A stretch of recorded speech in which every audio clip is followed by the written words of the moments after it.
Our scripture today comes from John 10, verses 1 through 10, the Good Shepherd and his sheep.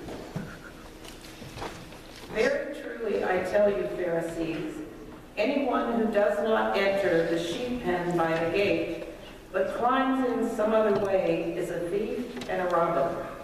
The one who enters by the gate is the shepherd of the sheep. The gatekeeper opens the gate for him, and the sheep listen to his voice. He calls his own sheep by name and leads them out. When he has brought out all his own, he goes on ahead of them, and his sheep follow him because they know his voice. But they will never follow a stranger. In fact, they will run away from him because they do not recognize a stranger's voice. Jesus used this figure of speech, but the Pharisees did not understand what he was telling them. Therefore, Jesus said again, very truly I tell you, I am the gate for the sheep. All who have come before me are thieves and robbers, but the sheep have not listened to them. I am the gate. Whoever enters through me will be saved. They will come in and out and find pasture. The thief comes only to steal and kill and destroy. I have come that they may have life and have it to the fullest.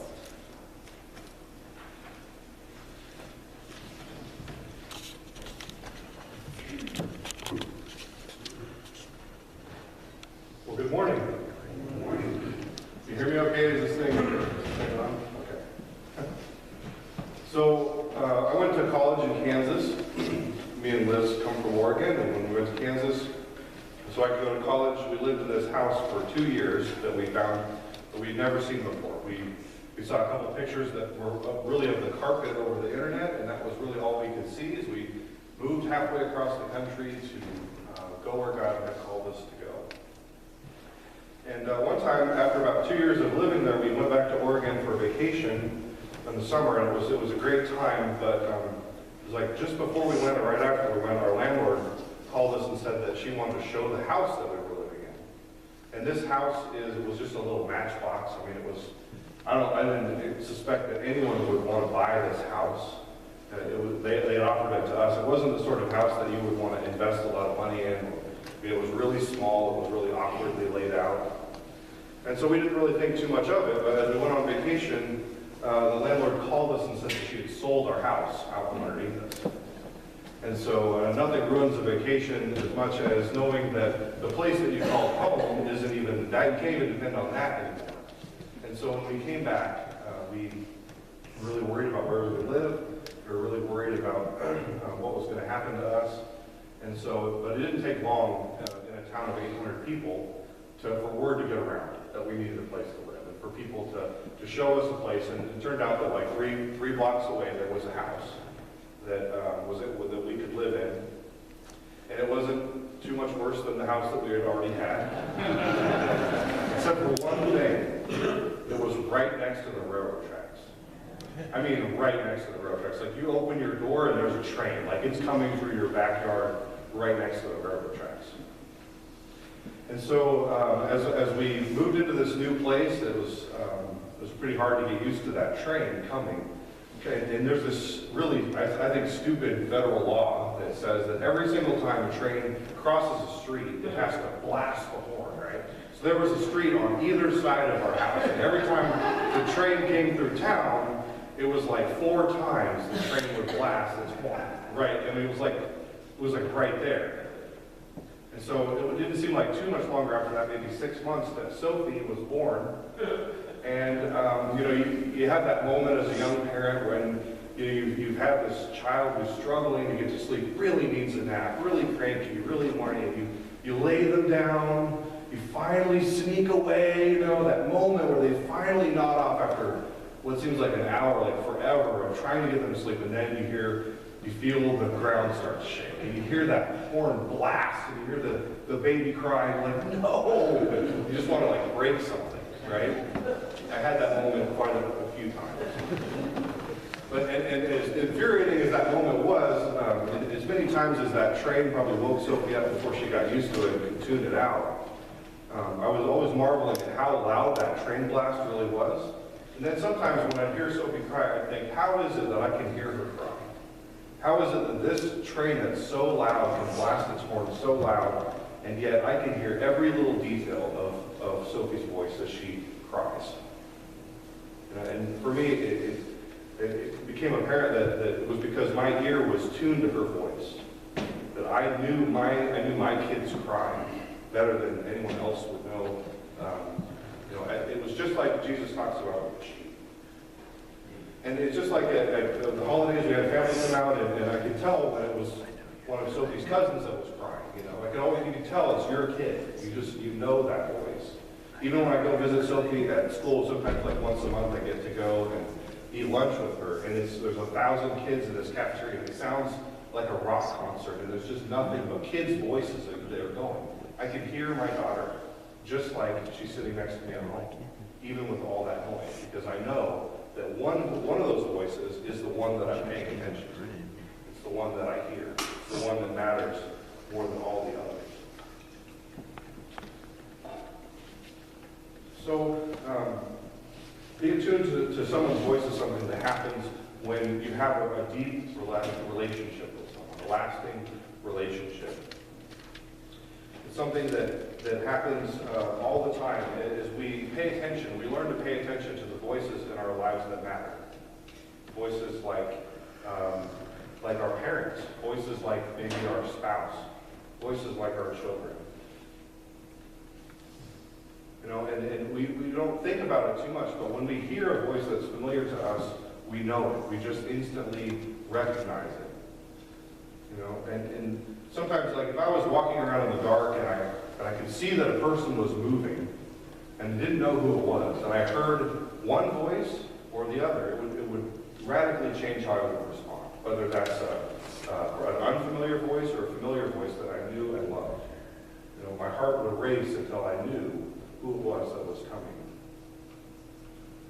So Jesus said that people would come as robbers, and that there's an extension here of the metaphor of Jesus there's this beautiful pastoral imagery of Jesus as a shepherd and the people as his sheep.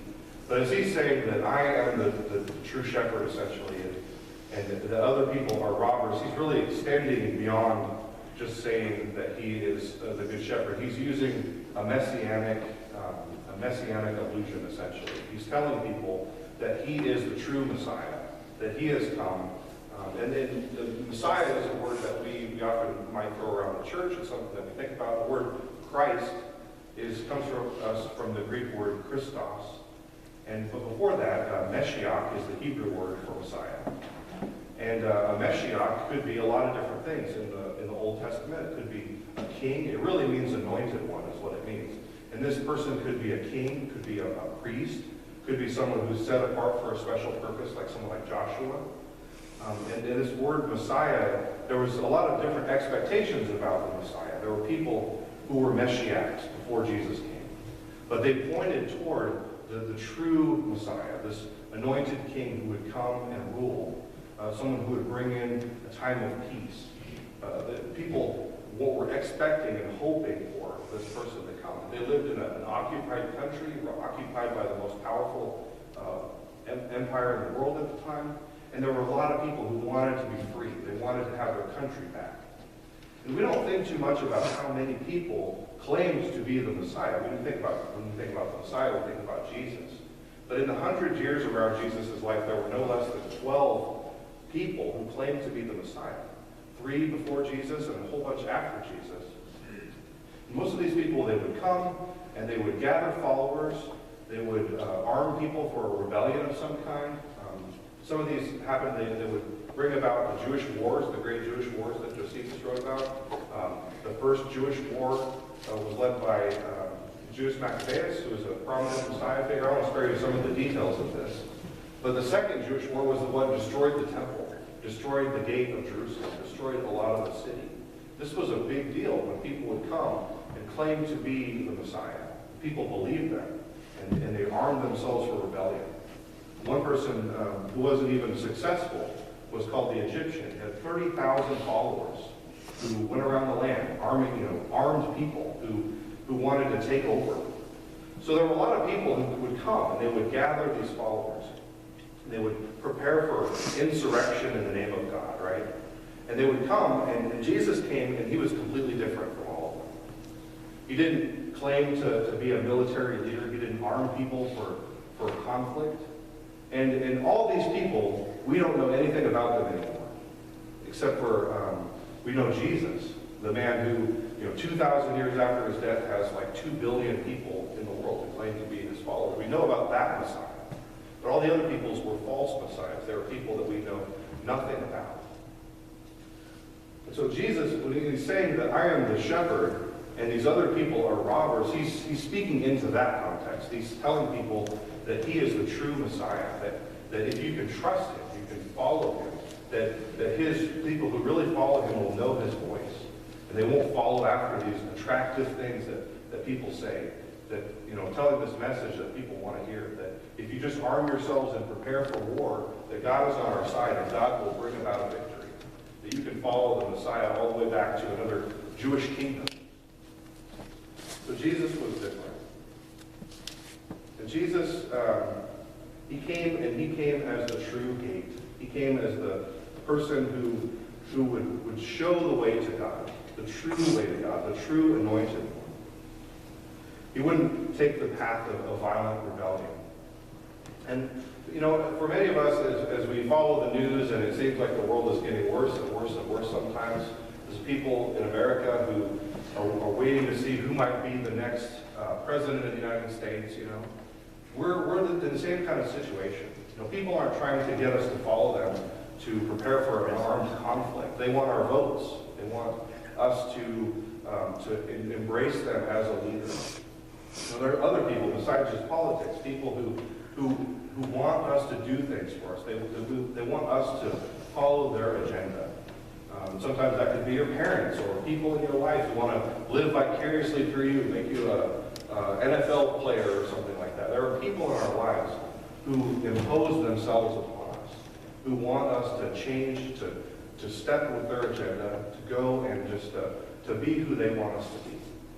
And they want us to embrace them. And so as people who follow Jesus, we need to tune our voice to the true shepherd, to the person who really is the Messiah. Not the one that claims to be, not the one that's trying to spend billions of dollars to convince us that they are the one that should be the leader. To try to convince us that their political vision of what salvation might look like is the right one. So as people who follow Jesus, we need to be tuned to the voice of our shepherd. People who march to the beat of a different drum. As much as I love our nation and I love that we have this opportunity to become involved in the political process, the most important thing that's going on in the world right now is not who's going to be the next president of America, especially as a Christian. That's not the most important thing.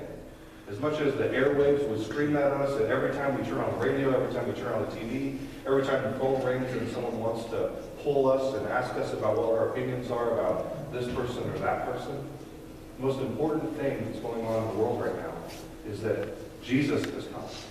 That Jesus is calling us to hear his voice. That he has a plan for us. A plan for us that's so much bigger than political agendas or violent rebellion or earthly kingdoms. And so we should never make the mistake of thinking that this human ruler or human leader that's coming is someone that is the most important thing right now. As Christians, we need to know who our shepherd king is, our true Messiah.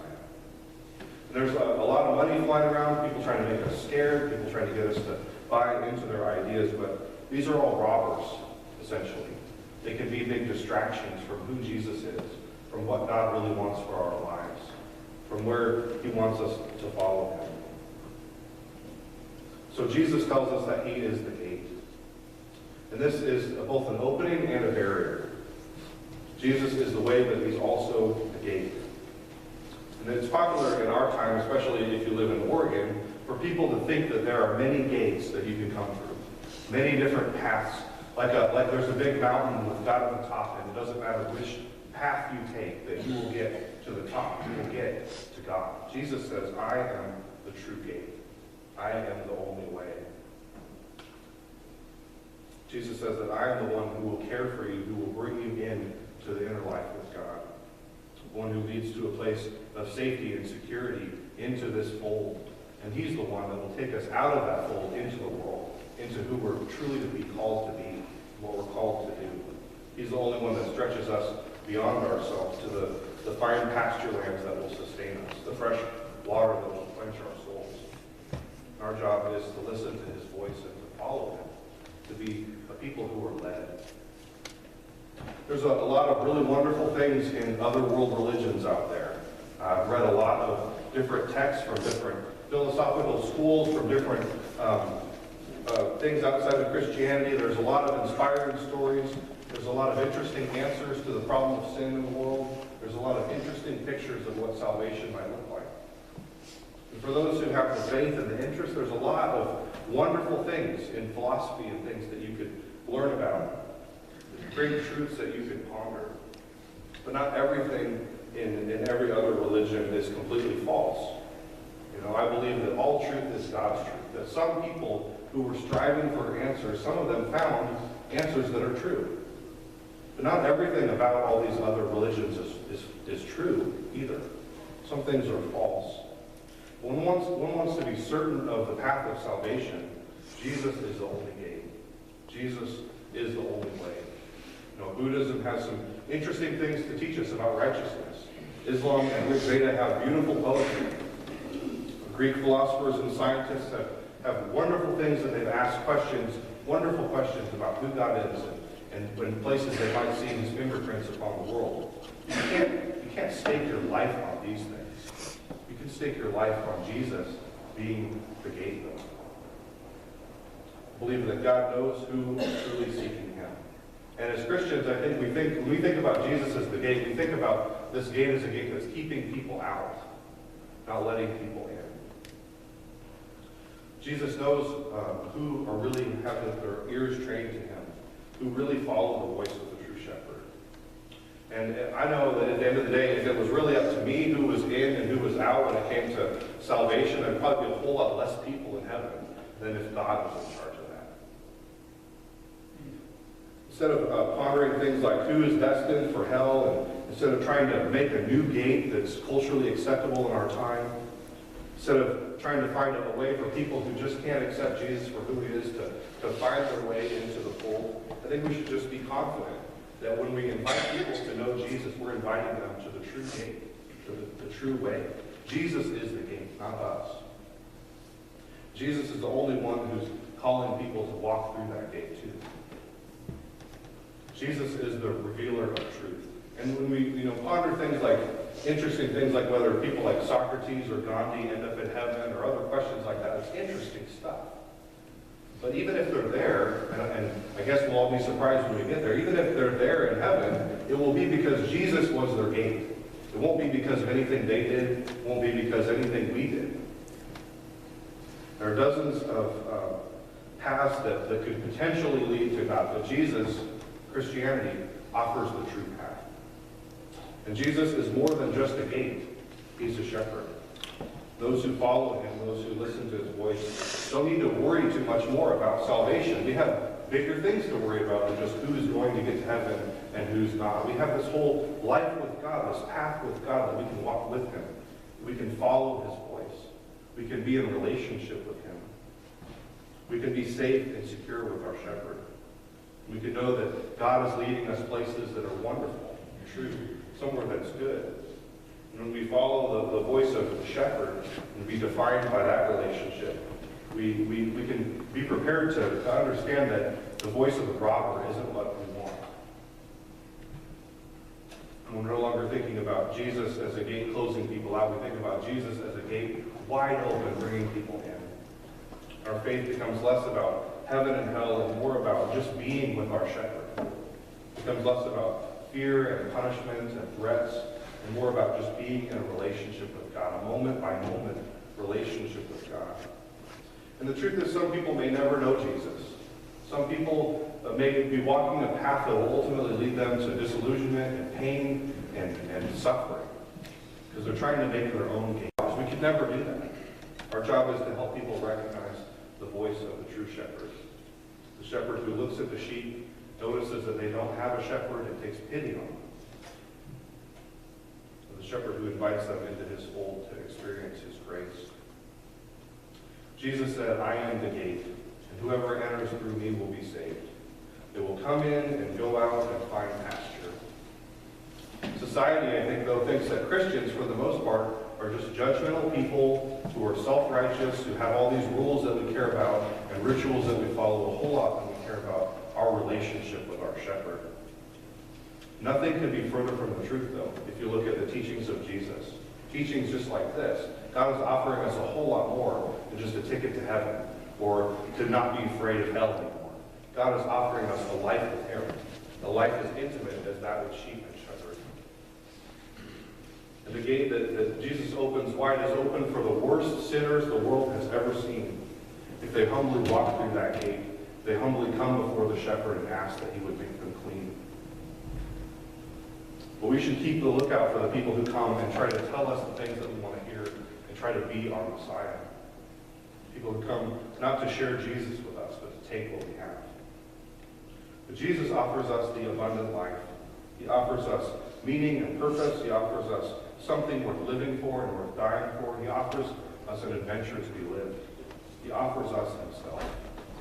He offers us a path to blessings beyond even what we could imagine.